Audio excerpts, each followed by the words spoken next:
This is Letter to Sons. I'm Doug Keating. Congratulations, you're going to Europe this year, 2024.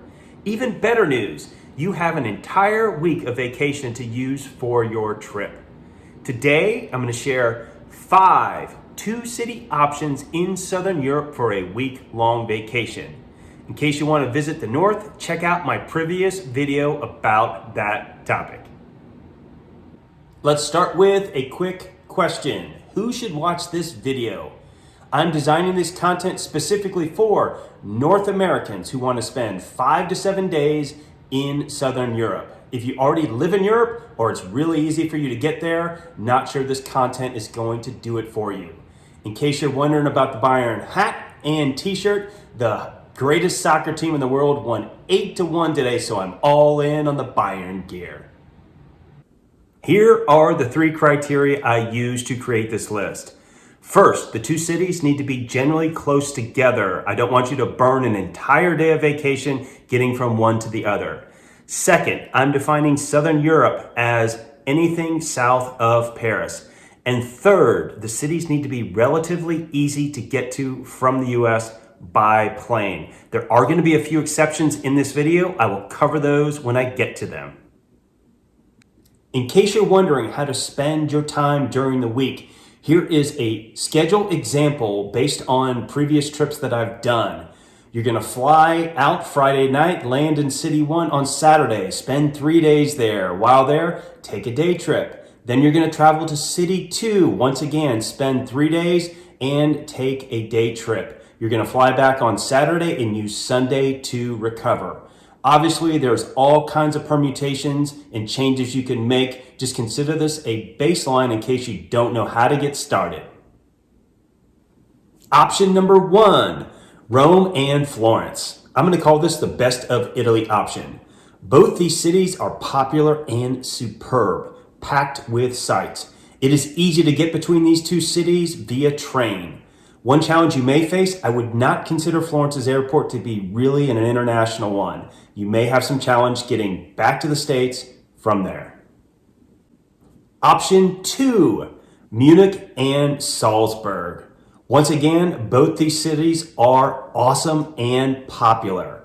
Getting between them is really easy. The other nice thing about these 2 cities, tons of day trip options. If you stay to the end of this video, I'm going to talk about some day trip ideas. Option 3, Barcelona and Madrid. Once again, both these cities are world class. This option is perfect for anyone who's going to Spain for the first time. I also highly recommend it if you're taking your children with you. Kim and I went with 2 American teenagers, and even they would confess they had an awesome time. These 2 cities are linked via high-speed rail, or you can also fly. Option 4, Lisbon and Porto. If you want to go to Portugal, this is the perfect option for you. I highly recommend both these cities. They are both magnificent. Once again, they are linked by high-speed rail.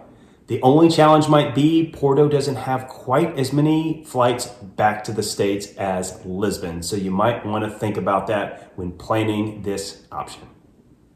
Option 5, Madrid and Lisbon, the capitals of Spain and Portugal. I love both these cities.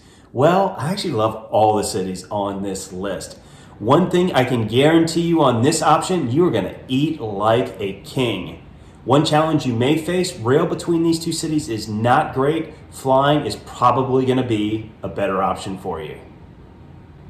Let's shift gears and talk about one thing you may not like, and that is flying back from a few of these cities. Specifically, Salzburg, Porto, and Florence, I would not consider huge international airports. This picture here, that's what Florence Airport is. It's just not big. Factor that into your plan. I think you'll be fine. I just don't want you to be surprised.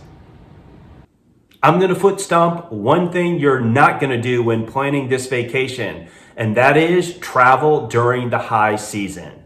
All the cities I've listed are popular. They are going to be packed during the summer months. June, July, hell no to August, and even September for some of them. Instead, go during the shoulder season. You'll have a better time, and you don't want to fight all of these tours to get your photo taken at the Trevi Fountain. Let me wrap up this video by sharing 5 day trip ideas for these various locations. Number 1, Florence. Get out into the Tuscan hillside. It is beautiful. Number 2, Salzburg. Head to Hallstatt, probably the prettiest alpine village in the galaxy. Number 3, Barcelona. Head to Girona, about an hour away by train. Beautiful medieval city. You have to go if you're a Game of Thrones fan. Number 4, Lisbon. Get to Sintra. It is full of palaces, to include the Pina Palace, magical place. And last, Madrid. I highly recommend Segovia. We went there and had a blast. It has a Roman aqueduct, beautiful cathedral, and a castle. What more could you ask for than that in a single day trip?